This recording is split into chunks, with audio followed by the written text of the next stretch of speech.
No sé qué es peor, ver a tu marido follarse a otra en una pesadilla, o encontrarte tú encima de otro hombre y ver a tu marido entrar por la puerta. Sí. Empecemos así, sin vueltas. Fue un jueves. Jueves por la noche, 22:17, para ser exacta. Había dicho que iba a una cena con compañeras del instituto. Mentí. Me fui al piso de Sergio, el nuevo profe de filosofía. Él tenía vino, tenía esa manera de mirarme como si todo lo demás no importara, y yo tenía una necesidad tan estúpida y tan viva de sentirme deseada, que no pensé en nada más.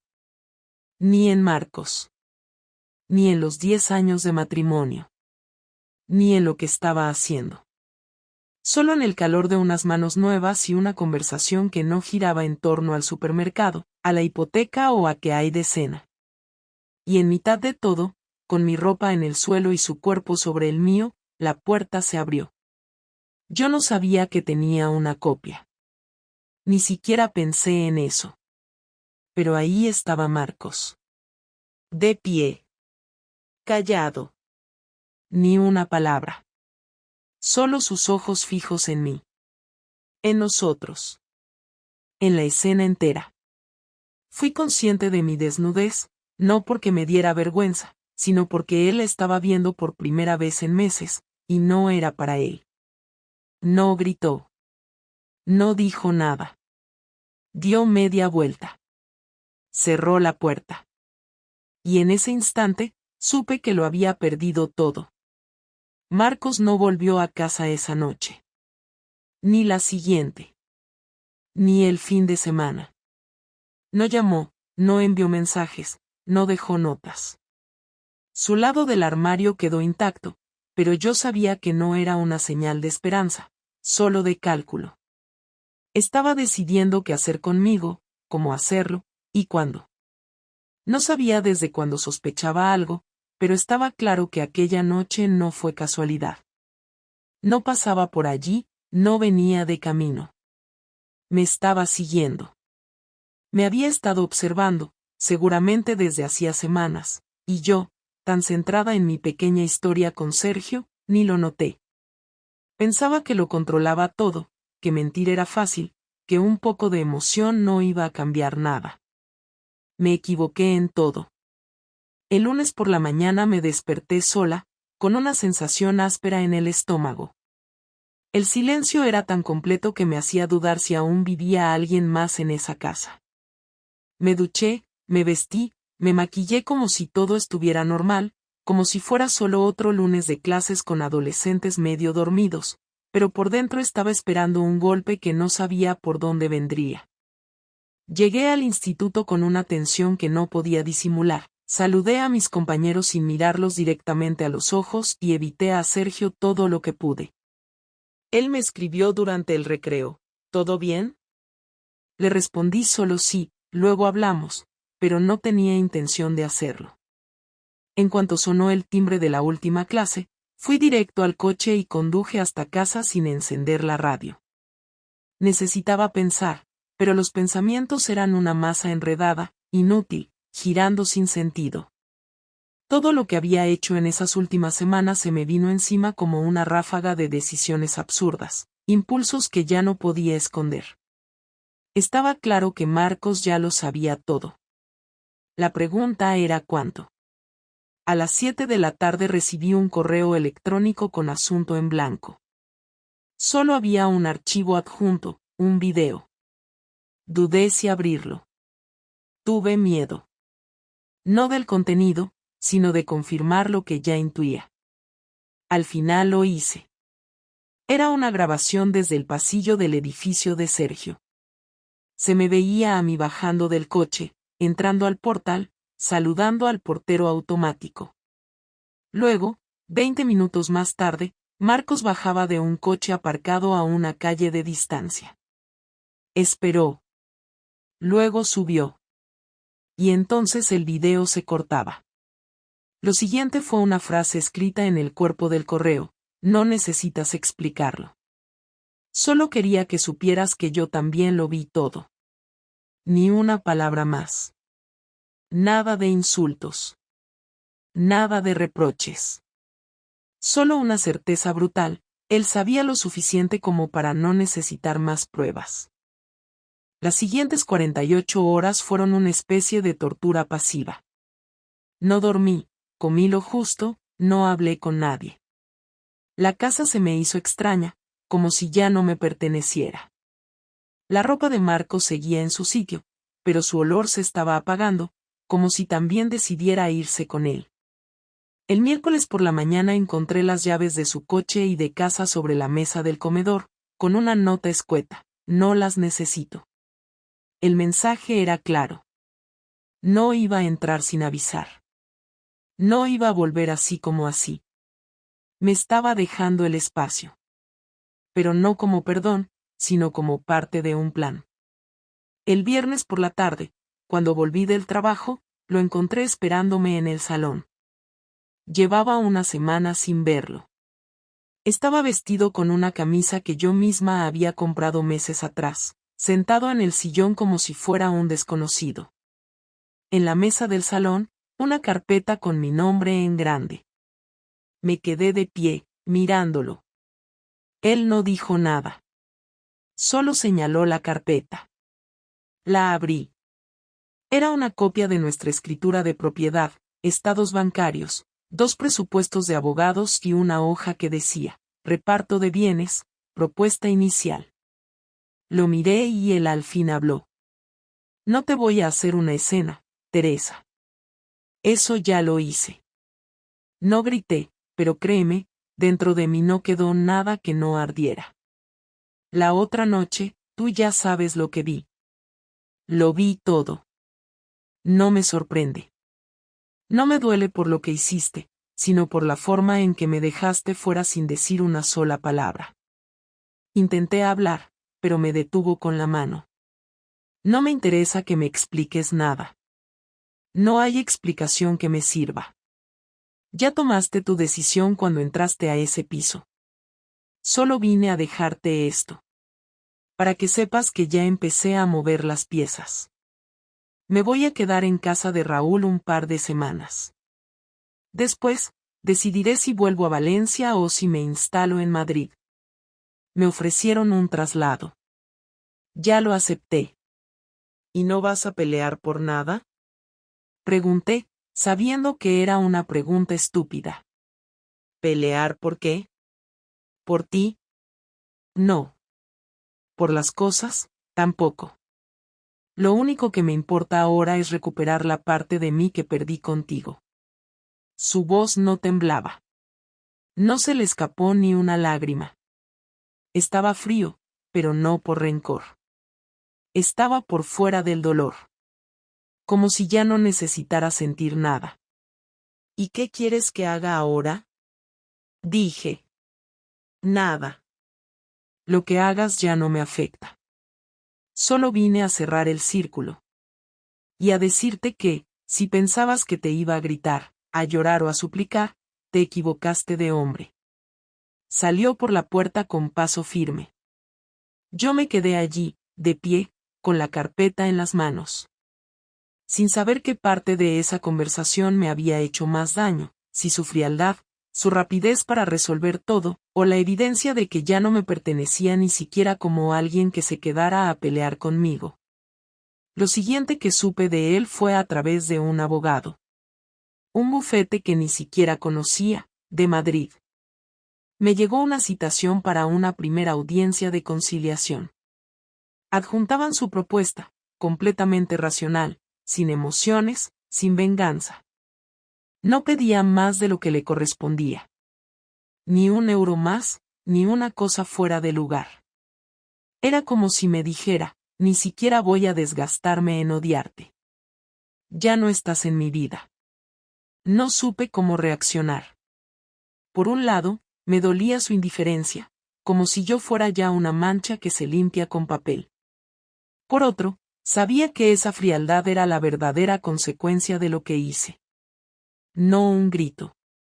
No un insulto. No una bofetada. Solo distancia. Y esa fue la peor de todas las respuestas posibles.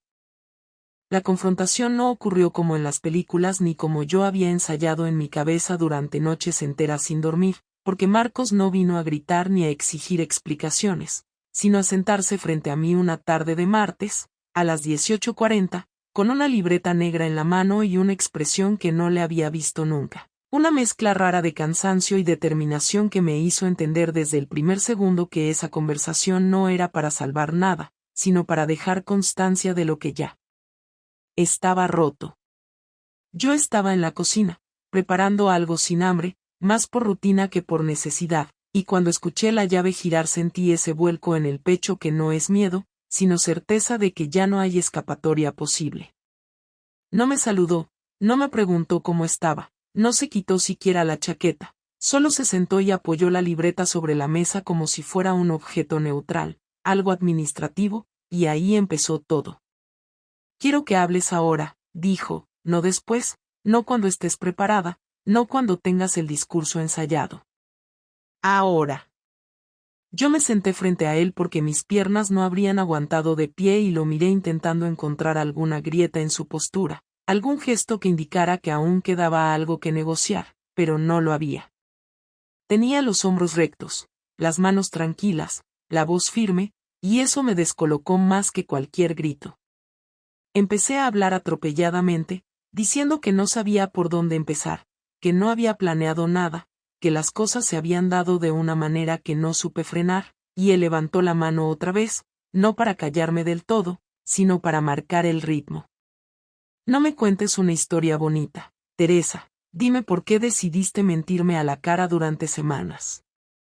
Le dije que no había sido una decisión consciente al principio, que me sentía sola desde hacía tiempo, que entre su trabajo y el mío nos habíamos ido apagando sin darnos cuenta, que yo había intentado acercarme y que muchas veces sentí que hablaba sola, que no era solo deseo, que era sentirme vista, escuchada, importante para alguien. Mientras hablaba, me di cuenta de que sonaban como frases que había leído antes en otras bocas, pero en ese momento eran lo único que tenía para defenderme, y aunque sabía que no justificaban nada, las dije igual porque necesitaba que entendiera que no lo hice por crueldad ni por desprecio. Él me escuchó sin interrumpir, tomó notas en la libreta, algo que me resultó casi humillante, como si mi traición fuera un expediente más en su vida. ¿Y en algún momento pensaste en decírmelo? Preguntó sin levantar la vista. ¿En decirme que ya no estabas aquí conmigo? No supe qué responder al principio porque la verdad era incómoda incluso para mí. Negué con la cabeza y le dije que no me sentía preparada, que tenía miedo de destruirlo todo, que una parte de mí pensaba que era algo pasajero, que podía controlarlo y volver a encajar en nuestra vida como antes. Él cerró la libreta despacio y me miró por primera vez directamente a los ojos. Eso es lo que más me molesta, dijo. No que te acostaras con otro, sino que creyeras que yo era tan poca cosa como para no merecer la verdad. Me defendí como pude, le dije que no era eso, que siempre lo había respetado, que nunca quise hacerle daño, que estaba confundida, que no sabía cómo salir de ese lío sin causar una catástrofe mayor. Él soltó una risa seca, breve, que no tenía nada de humor. La catástrofe ya la causaste tú, respondió. Lo demás son consecuencias. La conversación se fue calentando a medida que pasaban los minutos, no en volumen, sino en intensidad, porque cada frase suya desmontaba una de mis excusas y me obligaba a escucharme a mí misma desde fuera. Le hablé de la rutina, de sentirme invisible, de que nuestras noches se habían vuelto silenciosas, de que él parecía más cómodo hablando con clientes que conmigo, y él me respondió con algo que no esperaba. ¿Sabes cuántas veces pensé yo que te estabas alejando y decidí no decir nada para no presionarte? Me dijo. ¿Cuántas veces te vi distraída, distante, y pensé que era una fase, que ya volverías? Yo también elegí callar, pero no elegí mentir. Eso me golpeó más que cualquier reproche directo. Intenté girar la conversación hacia una especie de responsabilidad compartida. Le dije que ninguno de los dos había sido perfecto, que ambos habíamos fallado en comunicarnos, que quizás si hubiéramos hablado antes nada de esto habría pasado. Fue un error decir eso, porque ahí sí levantó la voz por primera vez, no gritando, pero con una firmeza que me hizo encogerme en la silla. No te atrevas a poner esto en el mismo nivel, dijo. Yo pude fallar como marido, como persona cansada, como alguien que no supo leer las señales, pero tú cruzaste una línea que yo no crucé. No lo maquilles. El silencio que siguió fue pesado, incómodo, y yo sentí una mezcla de rabia y vergüenza que me subió desde el estómago hasta la garganta. Le dije que no era justo que se colocara como víctima perfecta, que él también había elegido no escuchar, que su ausencia emocional me había empujado a buscar fuera lo que no encontraba en casa. Él respiró hondo antes de contestar. Puede que tengas razón en una cosa, dijo, puede que no fuera el mejor marido del mundo, pero nada de eso te obligó a hacer lo que hiciste. Eso fue solo tuyo. Ahí me di cuenta de que la confrontación no era una negociación ni un intento de reconciliación, era un ajuste de cuentas emocional donde cada uno dejaba claro su lugar, y el mío estaba muy lejos del suyo. Intenté, por última vez, decirle que aún lo quería, que no todo estaba muerto, que quizás con ayuda podríamos entender qué nos había pasado, y él negó con la cabeza con una calma casi cruel. El amor no es suficiente cuando se rompe la confianza, dijo, y la mía contigo está rota de una forma que no quiero ni intentar pegar. Se levantó, cogió la libreta y se dirigió a la puerta, y antes de salir se giró una última vez. Te enfrentas ahora a lo que venga, dijo. Yo ya hice mi parte. Cuando la puerta se cerró detrás de él, no lloré de inmediato. Me quedé sentada, mirando la mesa, escuchando el ruido lejano de la calle, sintiendo como cada una de mis excusas se caía por su propio peso. Había querido justificarme, explicarme, protegerme del juicio, y al final me había quedado sola con una verdad simple y dura. Había tomado decisiones que ya no tenían marcha atrás, y Marcos no iba a ser parte del proceso de reparación porque para él ya no había nada que reparar. Lo que vino después no fue silencio, fue estrategia. Marcos no desapareció del todo, pero su presencia se volvió funcional, calculada, precisa.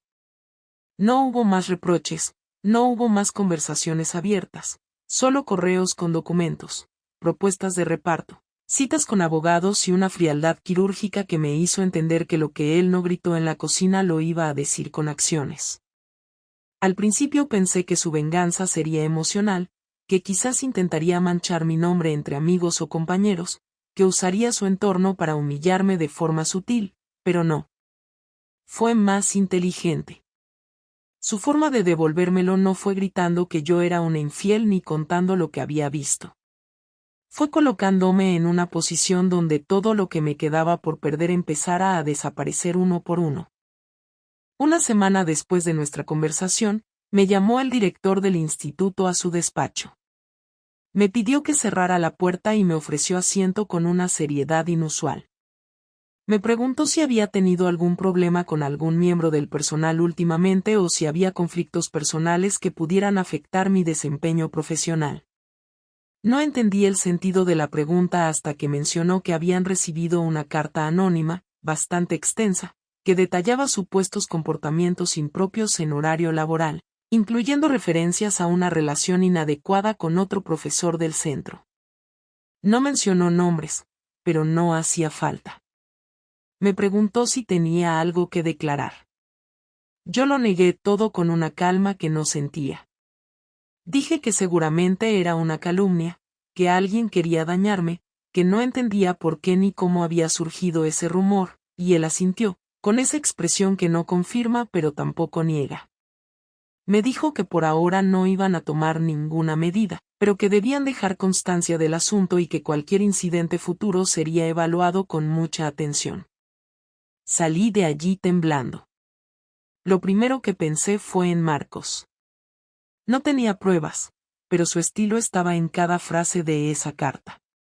Preciso, medido, formal, sin ataques personales, pero con detalles que solo él podía conocer. Esa noche intenté llamarlo.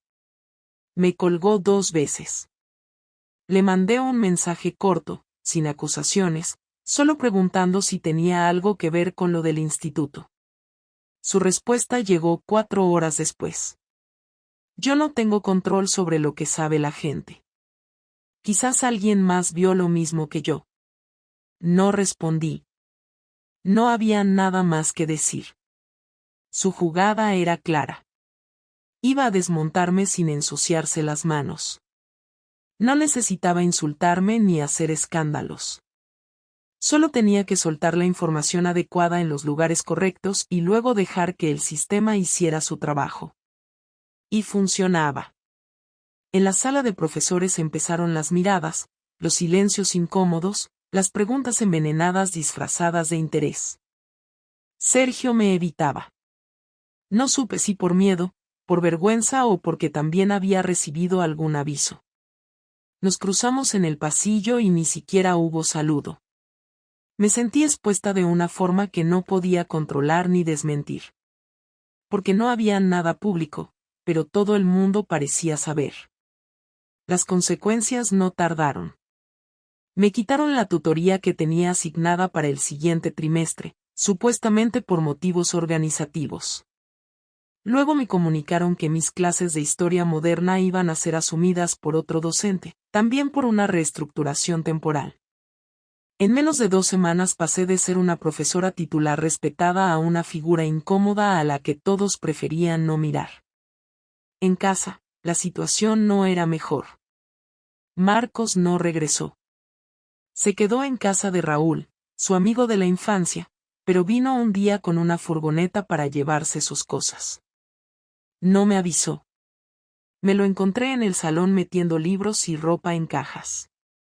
Ni siquiera se molestó en esconder el desprecio. No dijo una palabra más de la necesaria. Cuando le pregunté si tenía que hacer todo así, si no podíamos hablar, me contestó que ya habíamos hablado suficiente y que lo que venía ahora eran hechos, no palabras.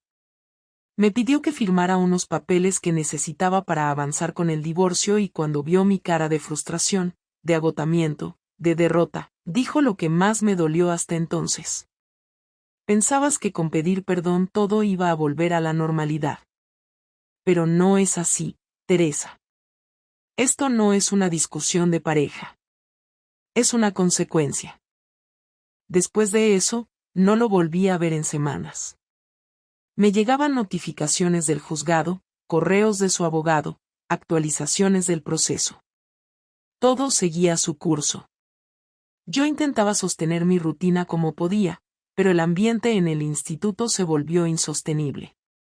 Empecé a pedir bajas por ansiedad, primero una semana, luego otra. Me costaba levantarme, me costaba comer, me costaba fingir que no estaba hundida. Algunos días ni siquiera abría las persianas. Dejé de ver a mis amigas. No podía soportar las preguntas, la incomodidad. Sabía que todas tenían una opinión y que, aunque intentaran disimularla, en el fondo pensaban que me lo había buscado. Y quizás tenían razón. Pero eso no hacía que doliera menos. Un mes después, recibí una notificación del banco. Marcos había solicitado el cambio de la cuenta conjunta a una de uso exclusivo a su nombre. Tenía derecho a hacerlo porque su nómina era la única que entraba allí desde hacía meses. Yo había dejado de aportar cuando me empecé a pedir bajas. Estaba sin ingresos y con una hipoteca a medias que él ya había decidido no seguir pagando. Me llamaron de la entidad para decirme que, si no ponía al día las cuotas, iniciarían los trámites legales correspondientes. Llamé a Marcos para pedirle que esperara, que me diera tiempo para reordenar mis finanzas, y me contestó con una frialdad que me dejó helada. No tengo ningún interés en protegerte, Teresa. Te lo dije, esto es lo que pasa cuando alguien rompe un pacto. Yo no lo rompí. Esa noche lloré de verdad. No por lo que perdí, sino por lo que entendí. Marcos no era violento, no era cruel, no era un vengativo típico. Era metódico.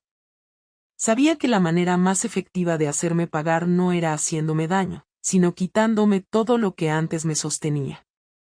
Mi trabajo, mi reputación, mi estabilidad económica, mi tranquilidad. No necesitaba levantar la voz ni buscar aliados. Solo hacer lo que sabía hacer mejor que nadie, desmontar estructuras. Y yo era una de ellas. No sabía si lo volvería a ver cara a cara. Después de todo lo que había hecho, después de todo lo que él había desmantelado de mi vida, era difícil imaginar que aún quedara algo que conversar.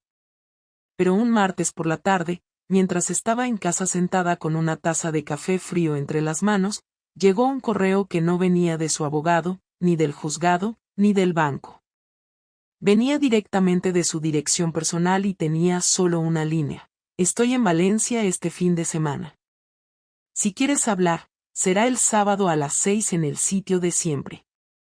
El sitio de siempre era un bar cualquiera en el que solíamos desayunar los domingos, nada especial, pero se volvió una costumbre que mantuvimos durante años. No me pidió que fuera, no me dijo que quería arreglar nada, ni me dio motivos. Solo lo puso ahí, con la misma frialdad eficiente con la que había hecho todo últimamente. Y aún así, supe que iba a ir. Llegué 10 minutos antes. Me senté en la mesa del fondo, la misma de siempre. Pedí un café que no toqué. Cuando entró, supe de inmediato que no venía a discutir.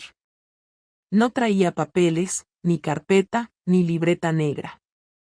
Venía con las manos vacías y una expresión neutra que no reconocía. Se sentó enfrente, pidió un cortado y me miró sin urgencia, como si no esperara nada de mí. Yo fui la primera en hablar porque no podía más con el silencio. Gracias por venir, dije, y no supe si sonaba sincera o simplemente derrotada. No vengo por ti, respondió. Vengo por cerrar cosas que están abiertas, nada más. Yo asentí. No esperaba otra cosa. Me dolía, pero lo entendía. Le dije que sentía todo, que sabía que había fallado, que había manejado todo mal, que no esperaba que me perdonara, pero sí que, al menos, entendiera que no hice lo que hice por desprecio ni por maldad, que hubo un momento en el que simplemente perdí el control de todo, de mí, de mis decisiones, de mi capacidad de medir consecuencias. Él no me interrumpió, me dejó hablar, y cuando terminé, dejó pasar unos segundos antes de responder. No creo que seas una mala persona, dijo. Pero creo que hiciste cosas malas. Muy malas. No solo por lo que hiciste conmigo, sino por cómo lo gestionaste, por cómo me mentiste a la cara, por cómo volviste a casa como si nada, como si yo fuera invisible, como si no mereciera siquiera la verdad más básica. Le dije que tenía razón, que no iba a justificar nada. Pero que también quería saber si todo esto, lo de vaciarme por dentro y por fuera, lo de destruirme paso a paso, había sido necesario.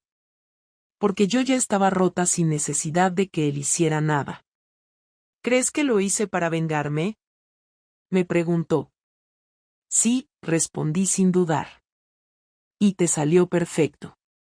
No me dejaste nada. Entonces estás equivocada, dijo, mirándome directo. No lo hice por venganza. Lo hice por justicia. Porque no iba a quedarme quieto viendo cómo te quedabas con todo, con la imagen limpia, con el trabajo, con la compasión. Hice lo que tenía que hacer para que cada uno se quedara con lo que le corresponde. Yo no te quité nada, Teresa. Solo dejé de protegerte. Esa frase me dejó helada porque era verdad. Yo había esperado que él me cubriera incluso después de fallarle. Había querido que su silencio fuera una señal de esperanza, no un anticipo del final. Le pregunté si me había odiado alguna vez en todo este proceso. Me respondió sin titubear. Sí, durante 2 semanas completas. Me levantaba con ganas de hacerte daño, de destruirte. Pero después se me pasó. Porque entendí que el odio era seguir conectado a ti. Y yo ya no quería eso. ¿Y ahora qué sientes? Nada, dijo. Lo cual es lo más triste de todo. Porque alguna vez te quise tanto que habría hecho cualquier cosa por ti. Bajé la mirada. No tenía forma de responder a eso. Él me preguntó cómo me estaba yendo. Le dije la verdad. Que estaba de baja, que había tenido problemas en el instituto, que mi nombre estaba manchado aunque nadie lo dijera abiertamente, que me sentía estancada y sola. Él no se mostró contento con eso, tampoco compasivo. Solo escuchó. Me preguntó si seguía viéndome con Sergio. Le dije que no, que se terminó en cuanto estalló todo, que nunca más hablamos. Él asintió. Era obvio. Ese tipo de hombres no están hechos para asumir las consecuencias. Solo están cuando todo es fácil. Yo tampoco estuve cuando las cosas se pusieron difíciles entre nosotros, admití. Me fui antes de que tú supieras que me habías perdido. Marcos se terminó el café. Me miró con una expresión que no supe descifrar. Podrías haber dicho eso antes. No habría cambiado nada, pero al menos habría sido honesto. ¿Crees que algún día podremos hablarnos sin todo esto encima? Podremos cruzarnos, dijo. Saludarnos. Quizás. Pero hablar como antes, no. Porque el daño no fue una discusión. Fue una transformación. Y yo ya no soy el hombre que te quería. Me pidió la cuenta y la pagó sin preguntarme. Se levantó, me deseó suerte y se fue. Así, sin abrazos, sin contacto, sin nada. Cuando salí del bar minutos después, el aire estaba tibio, la calle llena de ruido, pero todo eso me pasaba por el cuerpo como si no me perteneciera. Volví a casa caminando. Ya no lloraba. Ya no me dolía con esa punzada aguda de los primeros días. Era un peso más constante, más plano, más soportable en apariencia. Pero seguía ahí. Nunca me imaginé empezando de nuevo a los 36 años en un piso de alquiler de 40 metros cuadrados en las afueras de Valencia, sin pareja, sin amigos cercanos, sin estabilidad laboral y sin la versión de mí que había sostenido durante años. No fue una caída abrupta, no hubo un momento exacto en el que todo se desmoronó de golpe, fue más bien una sucesión de hechos, de errores, de decisiones tomadas sin medir su alcance, de silencios mantenidos cuando había que hablar y de palabras dichas demasiado tarde. Lo que vino después de mi última conversación con Marcos no fue una recuperación inmediata, no sentí alivio ni paz, tampoco una tristeza dramática, fue más bien una incomodidad permanente con mi propia imagen, con lo que había hecho y lo que eso había significado para los demás y para mí. La rutina que tengo ahora no se parece en nada a la que conocía antes. Me levanto más temprano que nunca, no porque tenga mucho que hacer, sino porque no soporto quedarme en la cama dándole vueltas a todo.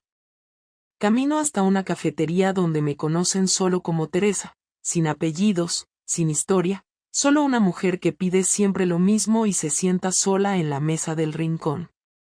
A veces leo, a veces escribo en un cuaderno que compré en una papelería barata, sin ninguna intención concreta, solo para tener la sensación de que algo está en orden.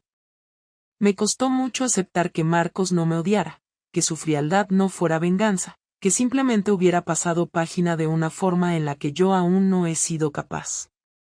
Eso me hizo pensar en todo lo que no entendí a tiempo, en todo lo que se rompió por no haber tenido el valor de decir lo que me pasaba antes de hacer lo que hice. No voy a justificarme más. No tiene sentido. Sé que fallé y sé que lo que vino después fue una consecuencia directa de ese fallo.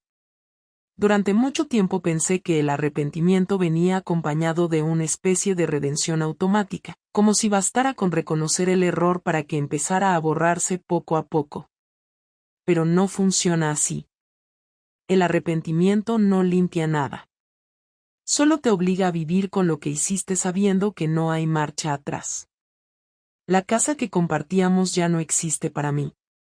Marcos la vendió y se mudó a Madrid definitivamente. Me enteré por una notificación oficial y luego por un conocido en común que me lo confirmó. No se despidió de nadie, no dejó huellas. Su vida en Valencia terminó como todo lo demás entre nosotros, de forma eficiente y sin necesidad de palabras de más. Me duele saber que esa etapa se cerró con tanta claridad para él mientras yo sigo revisando cada escena en mi cabeza, cada gesto, cada momento en el que podría haber actuado distinto. Intenté volver al instituto después de un tiempo, pero la incomodidad era insoportable. Las miradas seguían ahí, las conversaciones bajaban de tono cuando pasaba cerca, y la dirección me ofreció una salida negociada con una compensación mínima a cambio de mi renuncia voluntaria. La acepté porque ya no tenía energía para defender nada. Ni mi lugar, ni mi nombre, ni mi derecho a continuar como si nada hubiera pasado. Todo el mundo tenía derecho a pensar lo que quisiera. Yo ya no iba a gastar más tiempo en intentar demostrar una versión mía que ni yo respetaba. Tuve que vender varias cosas para mantenerme durante un tiempo. Muebles, libros, objetos que habían formado parte de mi vida con Marcos. Al principio lo hice con desgana, como si fuera una obligación temporal, pero después empecé a sentir una especie de alivio en desprenderme de todo lo que me ataba a ese pasado. No porque quisiera borrarlo, sino porque ya no podía sostenerlo. No tengo contacto con Sergio ni con nadie del instituto. Me escribieron 2 personas, breves mensajes de cortesía, quizás por culpa, quizás por compromiso. No contesté. No porque guardara rencor, sino porque no quiero reconstruir nada desde la lástima ni desde la incomodidad. Prefiero el silencio a las relaciones a medias. Mis padres saben lo justo. Nunca fueron muy cercanos emocionalmente. Les conté que el matrimonio terminó, que cambié de trabajo y que estoy bien. No preguntaron mucho más. Mi hermana, que vive en Zaragoza, me ofreció que me fuera unos meses con ella, pero preferí quedarme. No quiero esconderme, no quiero huir de esta ciudad solo porque todo lo que construí aquí se cayó. Si me voy, será por decisión propia, no por vergüenza. He aprendido cosas que antes no habría considerado importantes. Que el respeto no es un concepto abstracto, que se traduce en acciones concretas incluso cuando nadie está mirando. Que las decisiones tienen un peso, que los impulsos pueden arrastrarte a lugares de los que es difícil salir, y que las segundas oportunidades no son un derecho, son una posibilidad que los demás pueden elegir darte, o no.